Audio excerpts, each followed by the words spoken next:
Vamos falar nessa videoaula sobre transformações de variáveis aleatórias multidimensionais para variáveis aleatórias contínuas. É o capítulo 3, parte 15 e parte B, porque a parte A nós falamos na aula passada. Então, essa aula é continuação desse assunto da aula passada.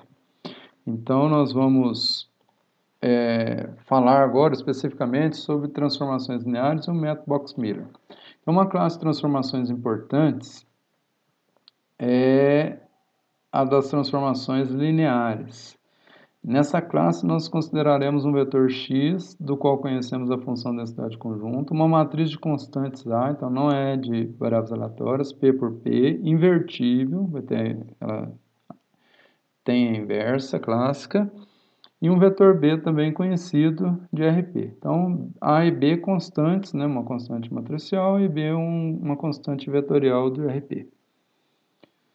Queremos determinar a função densidade de probabilidade da função desse tipo aqui, y, g de x, tal que ax seja igual a ax mais b. Então, a nossa função é uma função linear, é o a vezes x mais b. Para isso, vamos enunciar o corolário desse teorema 1.2, né, que é o método jacobiano da transformação, né, que é a densidade do y, a densidade do x avaliada na função inversa, vezes o valor absoluto jacobiano. Então, esse corolário, transformações lineares de variáveis aleatórias multidimensionais. Então, é 1 para 1 também, porque a matriz A possui inversa. Suponhamos que x seja esse vetor e seja uma variável aleatória p-dimensional, em p componentes, né, aleatórios, em RP com função densidade de probabilidade conhecida e que y igual a g de x é ax mais b. Essa transformação é uma função linear injetiva com G mapeando RP em RP, ou seja, a matriz inversa A-1 existe e B é um vetor de constantes de RP. Então, a função densidade de probabilidade conjunta de Y, ela é dada pela a função densidade de Y é dada pela função densidade de X avaliada na função inversa, vezes o valor absoluto jacobiano da transformação. Essa função inversa, portanto, estamos falando que A menos 1, Y menos B, então f de x avaliado na função inversa, A menos 1 que multiplica Y menos B, vezes o valor absoluto do determinante de A elevado a menos 1. Então, o valor absoluto de 1 sobre o determinante A, que é o absoluto jacobiano da transformação. Então, a prova para esse teorema. A função inversa, y igual a x mais b, então se eu passo b para o outro lado, fica y menos b. Se eu pré-multiplico ambos os lados por a menos 1, então ax pré-multiplicado por a menos 1 dá identidade vezes x, então x. E y menos b pré-multiplicado por a menos 1 dá isso aqui. Então, x, a função inversa g menos 1 aplicado em y, é o valor de x, tal que a menos 1 que multiplica y menos b.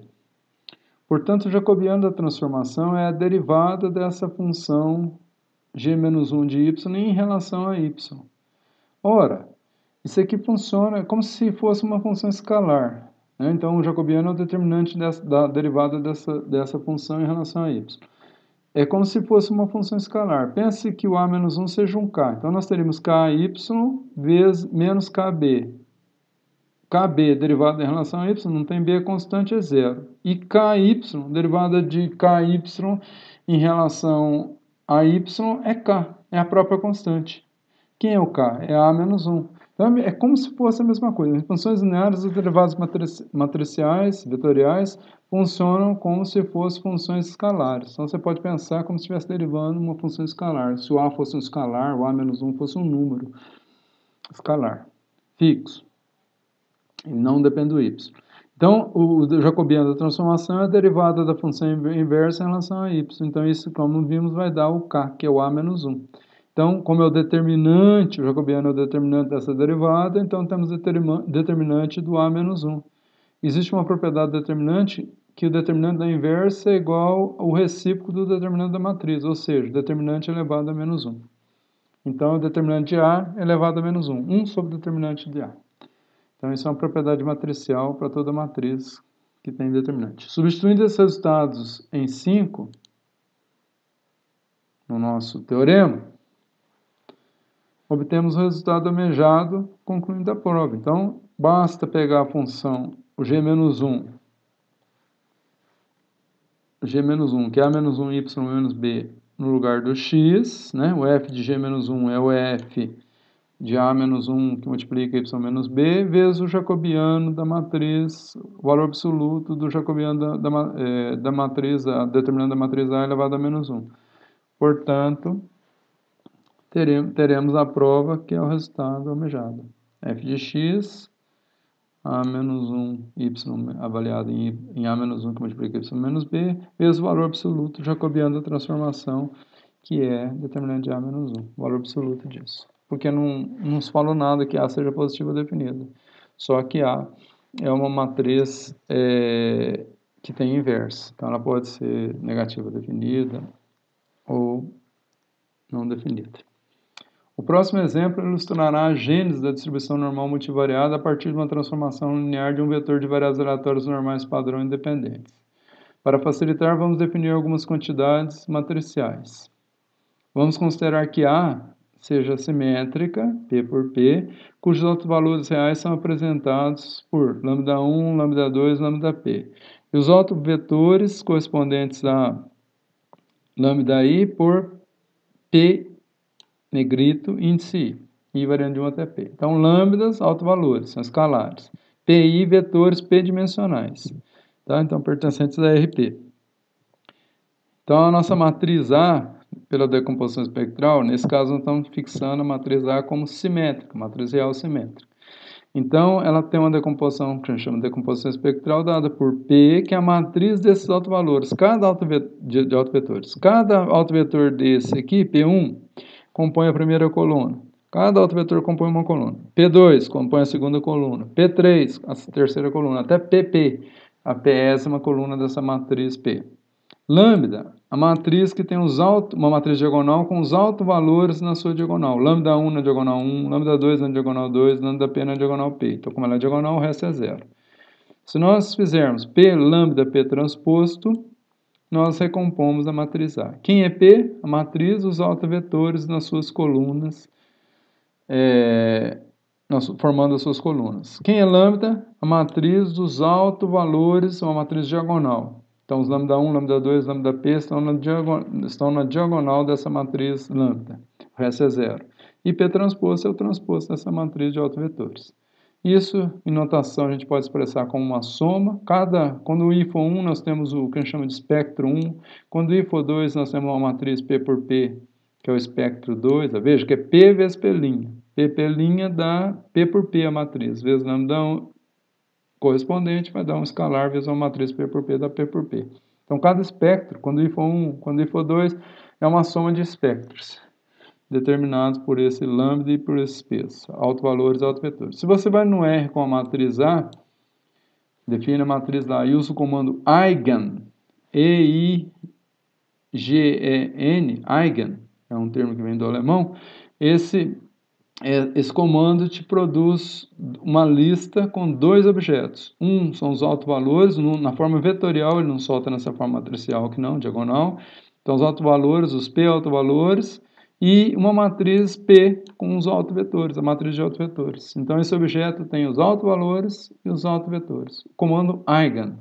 Eigen, abre parênteses, põe a matriz lá como argumento.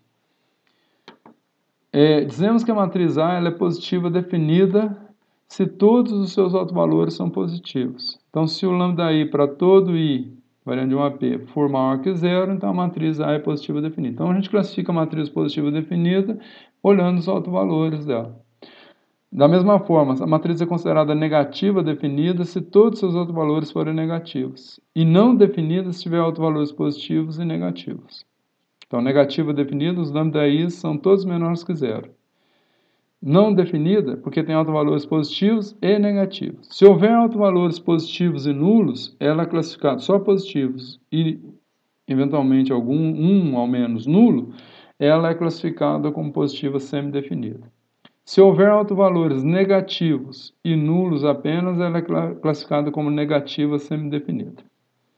Podemos definir uma potenciação de uma matriz por um número real alfa em termos de sua decomposição espectral, 7. Então, se nós tivermos A fatorada desse jeito aqui, nós podemos definir A elevado a alfa, um número real qualquer, na expressão 7 lá.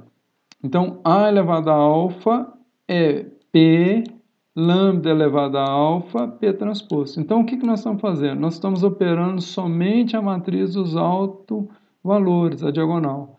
O que a gente quer dizer lambda elevado a alfa na matriz diagonal? Que cada lambda i lá dentro vai estar elevado àquela potência alfa.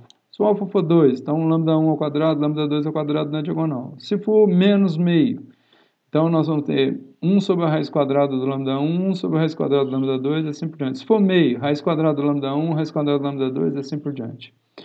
E na forma da decomposição espectral, né, na fatoração nos P espectros, é lambda i elevado a alfa, PI vezes PI transposto. Essa é a forma que a gente mais usa, em vez dessa aqui do somatório. Então, vai existir a potência matricial A elevado a alfa se cada lambda i para todo i, essa operação lambda elevado a i for uma operação matemática válida para os reais. Então, se lambda i alfa existir para todo i variante de 1 a p, se eu conseguir operar, ou extrair a raiz quadrada, se tiver algum outro valor negativo, eu não posso extrair a raiz quadrada da matriz A elevado a menos meio. O que é A elevado a menos meio se ela não for positiva definida? É igual ao número. Não tem raiz nos reais de menos 4. Nos complexos, sim, mas nos reais, não. Então, essa operação é definida nos reais RP por P. Dois importantes casos particulares, né, desse produto aqui é a matriz raiz quadrada e a matriz raiz quadrada inversa, que é quando o alfa é meio e quando o alfa é igual a menos meio. Se o alfa for menos 1, nós temos a matriz inversa. Veja que basta operar o núcleo dessa fatoração, só nessa matriz lambda aqui, e operar esses valores, essa potenciação nessa matriz aqui, equivale a operar só a potenciação em cada elemento da diagonal correspondente. Só isso que é para fazer. Ah, eu quero levar a raiz quadrada, então eu opero lambda, raiz quadrada em cada um dos lambdas. Se for possível fazer isso para todos, vai existir a matriz raiz quadrada. Se tiver um número negativo lá que eu estou extraindo a raiz quadrada do número negativo, não existe. Então não existe A elevado a meio. Mesma coisa para qualquer outro número real alfa que eu tenha interesse. Então vamos lá, distribuições conjuntas de variáveis normais obtido transformação linear de variáveis normais padrão independentes. Então nós vamos ter um vetor Z, p-dimensional, constituído de variáveis aleatórias normais padrão independentemente distribuídas. Eu quero obter a distribuição de x, que é sigma meio vezes Z mais mi. Essa matriz sigma a gente chama matriz de covariância. É uma matriz positiva definida. Né? Então, em geral, essa matriz ela é especificada como uma matriz positiva definida. Por definição, ela é isso. E ela é matriz de covariância. Na diagonal tem as variâncias, fora da diagonal temos as covariâncias. Então, nós temos que fatorar a sigma em P lambda P transposto, que são os autovalores, autovetores e autovalores da sigma, P e lambda, né? A matriz Pzão lá que nós acabamos de ver, e o lambda. Achar a raiz quadrada para obter essa matriz lambda elevado a meio. Aplicar essa decomposição espectral aqui e operar a potência no núcleo, que não são nos autovalores da função, por exemplo, no R, eigen, da matriz sigma, que vai nos retornar a matriz lambda lá. Então, eleva a meio, ou seja, extrai a raiz quadrada de cada autovalor, recompõe o produto e eu tenho a sigma elevada a meio. Então, é a raiz quadrada da matriz sigma vezes Z mais mi. Então, veja, estão conhecendo uma operação matricial, uma transformação linear, só que a nossa matriz A agora, ela é a sigma elevada a meio. O nosso vetor B da transformação linear é o mi. Nós vimos no capítulo 3, parte 3, naquela aula lá, exemplo 1.1, que como os Z são independentes, nós conseguimos deduzir a distribuição conjunta desses Z's aqui, dessa forma. Nós deduzimos lá como produtor das densidades de cada Z. Então, vocês voltem lá no exemplo 1.1, capítulo 3, parte 13. F de Z, 2π elevado a menos P sobre 2, ESP, E elevado, né, menos E' Z sobre 2. E elevado a isso aqui. O produto interno do vetor Z, por ele mesmo, dividido por 2, é o F de Z. Esse Z é esse vetor aqui, é composto desses P componentes, esse Z aqui negrito. é a realização da variável aleatória z. Então, aqui eu podia ter posto z negrito, igual eu pus aqui. Tá? Então, é f de z, na notação simplificada. Isso aqui é a notação simplificada. É z' sobre 2, e elevado a isso, né? Negativo, né? E elevado a isso, vezes 2π elevado a menos p sobre 2. Isso aqui nessa aula. Agora, eu tenho uma transformação. Eu tenho a distribuição do z, tenho a g de z, e quero achar a distribuição do x. Então, eu vou ter que achar a função inversa. Então, eu vou passar o μ para lá, vou isolar o z, pré-multiplicando pela matriz raiz quadrada inversa aqui, que vai dar identidade, então sobra z, raiz quadrada inversa da sigma, que multiplica x menos μ. Fiz aqui a função inversa aqui. Então, a g menos 1 de x é uma função de x, que me isola o z, eu tenho a função inversa. Agora, o jacobiano da transformação é a derivada dessa função em relação a essa função aqui, em relação dessa função em relação a x. Então, o jacobiano da transformação é o determinante dessa derivada. Derivada g menos 1, derivada disso em relação a x. Já vimos que funciona como se fosse escalar. Pensa num k aqui vezes x, k vezes μ. K e μ constante, derivada é zero, derivada de kx em relação a x é o k. Então, a derivada disso é o sigma elevado a menos meio. Determinante, portanto, sigma menos meio. Propriedade determinante, posso passar o menos meio para fora do determinante. Determinante sigma elevado a menos meio. Então, 1 sobre a raiz quadrada do determinante da sigma é o determinante da sigma menos meio. A função densidade de x, usando 6, que é o nosso corolário, é a função densidade de x avaliada na função inversa, vezes o valor absoluto jacobiano da transformação. Então, valor da função z, que é o que eu tenho, avaliada na função inversa para obter a densidade do x, que eu quero, vezes o valor absoluto jacobiano. Essa matriz sigma, ela é positiva definida, por definição. Então, o determinante de uma matriz é o produto dos autovalores, são todos positivos. Então, o determinante da sigma é positivo. Então, 1 sobre a raiz quadrada desse produto de autovalores, né? 1 sobre a raiz quadrada do determinante dessa matriz é um número positivo. Então, o valor absoluto disso aqui é o próprio determinante da sigma elevado a menos meio. Então, eu tenho que achar o f de z, essa f de z aqui, onde tiver z, eu vou substituir por sigma x menos μ.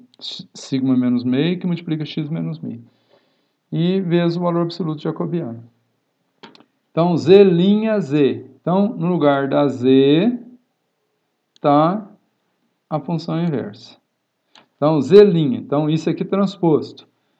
Isso aqui transposto. Vezes a própria função inversa, que é a z. Então, quando eu tenho transposição de duas matrizes, transposta dessa primeiro, vezes, eu faço A vezes B, é B transposta vezes A transposta. Isso aqui transposto e a sigma menos meio transposta. Mas a sigma é simétrica e a inversa da raiz quadrada dela é simétrica. Então, a transposta disso é a própria, então não impus. Então, o transposto disso vezes transposto disso. Então, transposição inverte a ordem dos produtos. O resto continua igual.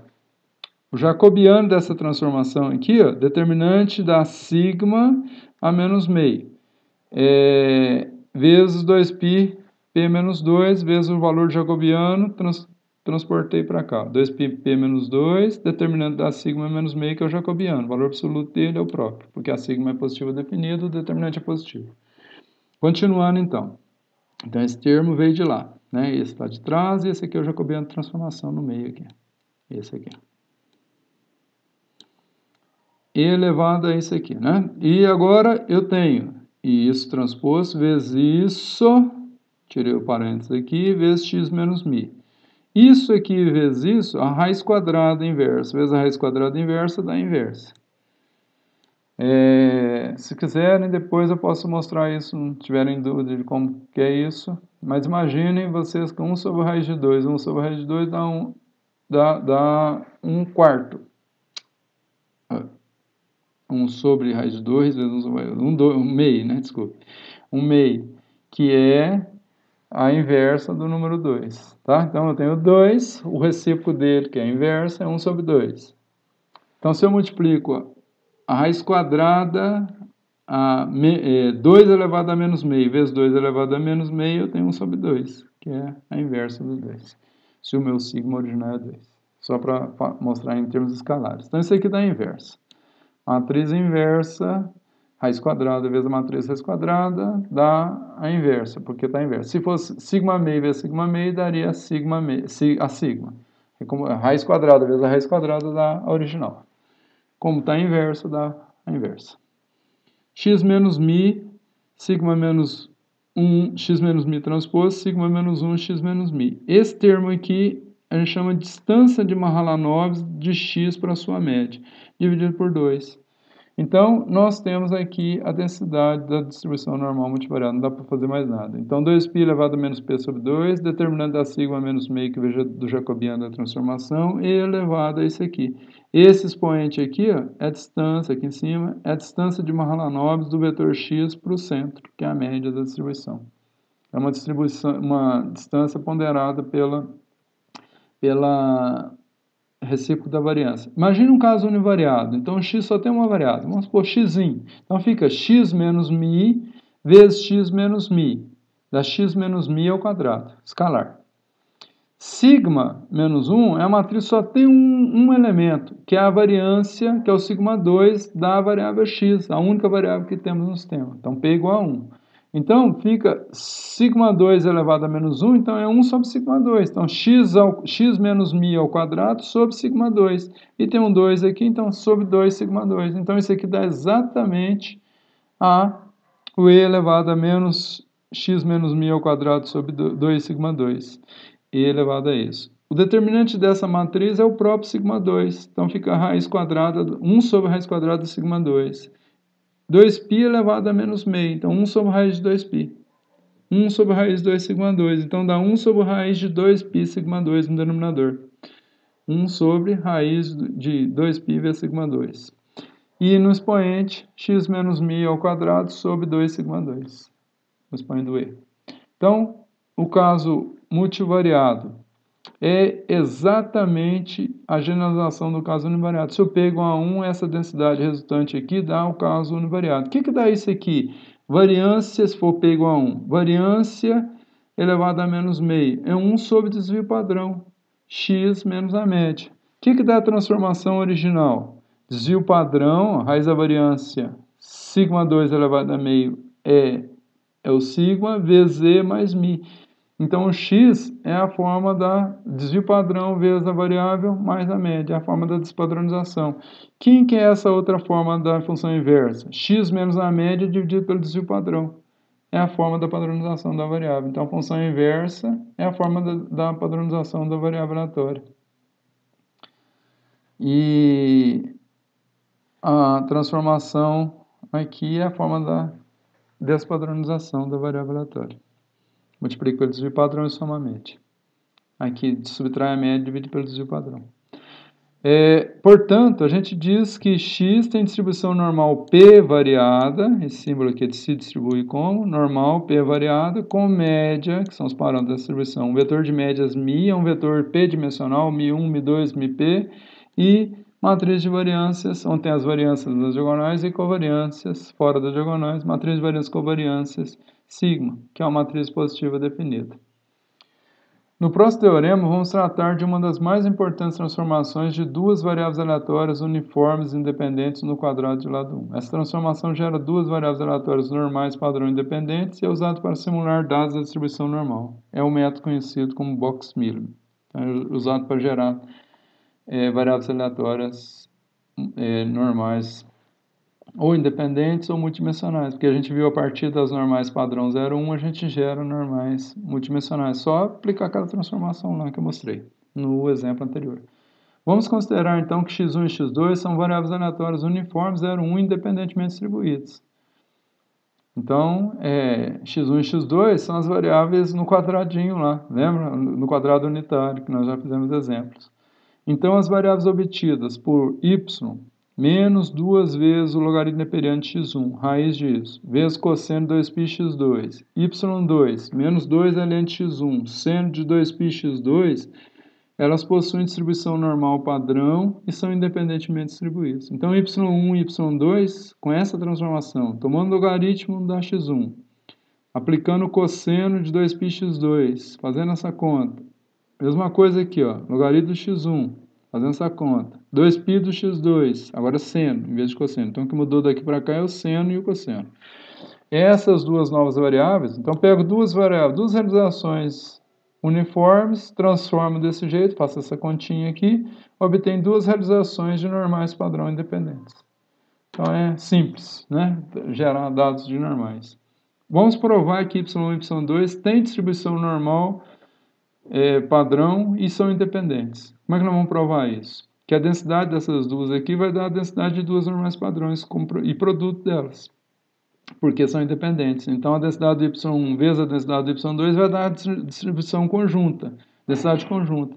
Como a densidade conjunta é o produto de densidades marginais e cada densidade marginal é uma normal padrão, estará provado. Então, o que nós precisamos é usar o método jacobiano de transformação, achar a função inversa aqui, ó, ou seja, isolar x1 e x2 nessas duas transformações, em função de y1 e y2, derivar, achar o jacobiano da transformação, achar o valor absoluto dele e achar a densidade. Qual que é a densidade conjunta de x1 e x2? É uniforme, no quadrado. Então, f de x1 e x2, se o x1 está nesse quadrado 0 a 1, 0 a 1, é 1, né? Porque o quadrado tem área 1. Então, uniforme 1. E caso contrário, é 0. O método, a prova disso, né, do método de transformação de variáveis aleatórias contínuas multidimensionais. Para demonstrarmos, vamos obter inicialmente a função inversa, que é isolar o vetor x, o x1 e x2 como função do y, a g-1 do y1 e y2. Então, se a gente dividir y1 por y2, ou y2 por y1, nós vamos ter, isso aqui vai cancelar com isso, vai ter seno sobre cosseno. Então, y2 por y1, ó, isso cancela com isso, sobra seno sobre cosseno. Seno sobre cosseno é a tangente disso aqui. Agora, para isolar o x2, aplica a função inversa tangente, a tangente menos 1, que é o arco tangente. Então, aplico o arco tangente disso aqui, me dá 2π x2. Passo o 2π dividindo, então 1 sobre 2π, arco tangente da razão y2 e y1, está isolado o x2. Então, eu vou ter o segundo componente aqui, o g menos 1, índice não negrito, índice 2 do y é o x2. É a variável x2, está isolado. Para explicitarmos x1, vamos somar os quadrados de y1 e y2. Então, vamos pegar isso aqui ao quadrado, mais isso aqui ao quadrado. Então, a primeira parte ao quadrado sai a raiz. Cosseno ao quadrado da segunda parte. A primeira parte ao quadrado, está menos raiz disso, então fica sem a raiz. Vezes seno ao quadrado. Um é seno, outro é cosseno. A diferença é essa. Ponho 2ln de x1 em evidência, sobra cosseno mais seno ao quadrado. Cosseno ao quadrado mais seno ao quadrado. De qualquer ângulo é 1. Então, cosseno ao quadrado mais seno ao quadrado de qualquer ângulo, de 2π x2, é 1. Portanto, sobra menos 2ln de x1 vezes 1, menos 2ln de x1. Isso dá y1 ao quadrado mais y2. Então, se eu passar o 2 dividindo lá, eu vou ter menos y1 ao quadrado mais y2 ao quadrado dividido por 2, e tomo o exponencial dos dois lados, eu tenho x1 igual a e elevado a isso aqui. A y1 ao quadrado mais y2 ao quadrado negativo dividido por 2. Então, essa aqui é o meu g1 do x1. Então, tem essa aqui é a função inversa para uma variável e a função inversa para outra, que nós chamamos de g1, essa aqui, e elevado a isso, a menos y1 ao quadrado, agora em termos de realização das variáveis aleatórias, em vez da própria variável aleatória. E x2, a função inversa do vetor y, como realização agora, que dá essa parte 1 sobre 2π, arco tangente, y2 minúsculo sobre y1 minúsculo, porque estou com as realizações deles. Logo, o jacobiano da transformação, eu tenho que derivar essa função, o x1, ou g1 menos 1 de y, em relação a y1 e depois em relação a y2, formando a primeira linha da matriz. E aqui derivo isso aqui em relação a y1 e em relação a y2, formando a segunda linha. da matriz e acho o valor absoluto. Se eu tiver a função arco-tangente, né, uma constante vezes arco-tangente de uma função, o que eu faço? Uma arco-tangente de uma função, eu ponho a constante em evidência, derivo a arco-tangente de g em relação a x, então eu derivo g em relação a x e divido por 1 mais g ao quadrado. Então essa aqui é a diretiva de derivação para a função arco-tangente. A função g, essa primeira aqui, ó, e elevado, derivado em relação a y1, então eu derivo o expoente em relação a y1, que dá 2y1 negativo dividido por 2, então vai dar menos y1, derivado de y2 é zero, que eu estou derivando em relação, vezes a função e, a mesma coisa. E quando eu derivar em relação a y2, por simetria é igual, só vai trocar quem está multiplicando. Vai ser y2 negativo que multiplica e elevado, é isso aí. Então, a derivada dessa função em relação a y1, a derivada daquela função em relação a y2. Está aqui, ó. Menos y1 vezes o e. Menos y2 vezes o e. Porque a derivada do expoente aqui em relação a y1 é... Esse expoente todo aqui em relação a y1 dá y1, negativo. Em relação a y2, dá y2, negativo. Vezes o e. Agora, derivar a função arcotangente, que é essa função aqui. 1 sobre 2π fica em evidência. Derivo essa função em relação a y1 e divido por 1 mais y2 sobre y1 ao quadrado, nos dois casos. Depois a mesma coisa, a constante fica de fora, que é o k, derivada da função em relação a y2 sobre 1 mais y2 ao quadrado sobre y1 ao quadrado, que é o g ao quadrado. Então, se eu derivar, aqui está a primeira parte, 1 sobre 1 mais a função ao quadrado. 1 sobre 2π, o π está aqui, ó, 2 e π, 2π, só rearranjei os termos. Agora eu vou derivar essa função y2 e y1 em relação a y1. Ora, y1 elevado a menos 1, passo o menos 1 multiplicando, então dá menos y2 sobre y1 ao quadrado. Tá? Então passo, subtraio 1 no expoente, então dá y1 elevado a menos 2 vezes y2. Então fica y2 sobre y1 ao quadrado. Negativo. E na outra parte, é mais fácil a derivada da segunda parte, essa função, essa parte aqui, em relação a y2 dá 1 sobre y1. Então nessa parte, ó, 1 sobre y1, o 2π que é a constante com evidência, 1 sobre, né, sobre 1 mais g2. Aqui eu só simplifiquei frações, né? 1 mais g ao quadrado. G ao quadrado, que é y2 ao quadrado sobre y1 ao quadrado. Agora eu tenho que achar determinante disso. É isso vezes isso, menos isso vezes isso. E eu posso pôr em evidência, eu faço isso aqui, esse produto. Vai aparecer esse termo aqui comum a todos os termos do produto. Põe em evidência. Simplifico. Não vou fazer não. Vocês passam com calma aí se vocês quiserem. Aí dá para colocar o 1 menos 2π em evidência também. Perceber lá. E aí acho os modos aqui. Esse aqui dá 1. Então sobra exatamente isso aqui. Ó. Isso aqui é o jacobiano da transformação. A derivada determinante das derivadas parciais das funções inversas em relação a cada variável. Jacobiano. Eu tenho que tomar esse módulo. Tomando esse módulo, vai dar 1 sobre 2π elevado a isso aqui. A nossa função de densidade x1 e x2 é 1, por ser uniforme. Então, não importa qual que é a transformação, o valor da transformação inversa. Meu x1, ele tem que ser avaliado nesse ponto. Mas qual que é o valor de x1? Não tem x1 na função. Não é x1 vezes x2 minha função. Se fosse x1 vezes x2, seria isso vezes isso, que são os valores da função inversa. Então, quanto que vale x1?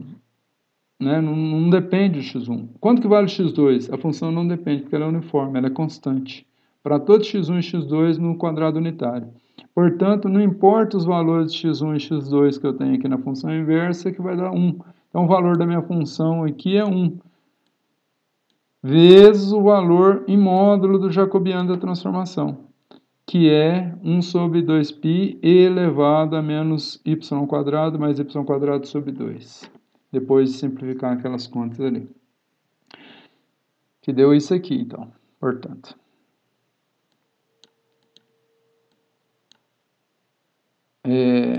essa expressão aqui eu posso fatorar em duas partes. Quando eu tenho e elevado a um termo, vezes e elevado a outro termo, conserva a base e soma os expoentes. Ó. y1 mais y2 sobre 2. y1 ao quadrado sobre 2, negativo, menos y2 ao quadrado sobre 2. Ó. Então, é isso, esse termo mais esse termo, mais esse termo aqui, e dá exatamente esse termo comum do expoente aqui. Esse termo comum do expoente aqui.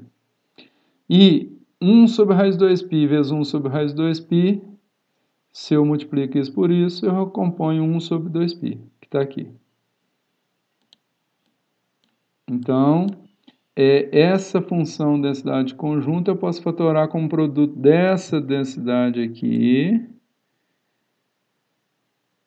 vezes, difícil controlar o mouse aqui, vezes essa outra parte aqui. Isso vezes isso. Mas o que é essa densidade aqui? Ó? Então, a conjunta do y1 e y2 é a densidade do x avaliada na transformação inversa. Ó, veja a transformação inversa aqui. Essa é uma e essa é outra. Exatamente isso. Que dá 1, porque ela é uniforme. Se dependesse do x1 e do x2 aqui, eu teria que substituir o x1 e o x2 por esses valores aqui. Isso aqui... essa densidade conjunta me deu o produto dessas duas densidades aqui. Que é o quê? Normal padrão lá. y1 ao quadrado sobre 2, e elevado a menos isso, 1 sobre a raiz 2π. Normal padrão para y1. Essa outra densidade aqui é outra densidade da normal padrão para y2. Então, a densidade conjunta é o produto de duas densidades da normal padrão de y1 e y2. Se a conjunta é produto de duas densidades, então... e cada uma dessas é o normal padrão, então nós podemos falar que y1 e y2 são independentes. E como cada um deles tem uma densidade marginal, que é a normal padrão, então são normais, y1 e y2 são variáveis normais padrão independentemente distribuídos, como foi anunciado no teorema, e ficando assim concluída a prova desse teorema. O livro que a gente usou para demonstrar o teorema lá, na aula anterior, é o livro do Apostol, Matemática ou Análise, segunda edição, 1974, 492 páginas. Apostol tem um livro muito bom. Então, até a próxima aula, que nós continuaremos com esse assunto de transformações multidimensionais, vamos falar de convolução, de outras transformações, vamos falar especificamente de produtos, quocientes, então vamos falar do caso mais especificamente bivariado. Então, até a próxima aula.